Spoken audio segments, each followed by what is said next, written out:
Penjabat Bupati Aceh Besar Muhammad Iswanto membuka rapat konsultasi tim penggerak PKK Kabupaten Aceh Besar tahun 2022 di Aula Pendopo Bupati Aceh Besar pada Jumat 16 Desember 2022.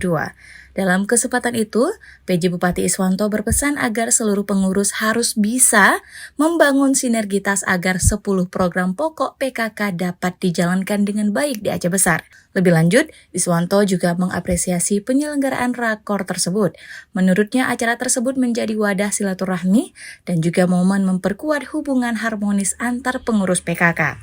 Sementara itu, PJ Ketua PKK Aceh Besar Cut Reski Handayani mengatakan, rakon tersebut digelar untuk mensinergikan kegiatan yang telah maupun akan dilaksanakan oleh PKK Aceh Besar bersama masing-masing pengurus di kecamatan. Cut Reski mengatakan, saat ini PKK Aceh Besar fokus terhadap 2 isu kesehatan yang penting ditangani di tengah masyarakat, pencegahan stunting dan imunisasi polio. Ia meminta semua pengurus untuk bekerja mensosialisasikan pencegahan stunting dan juga menyukseskan vaksin polio bagi seluruh anak Aceh Besar.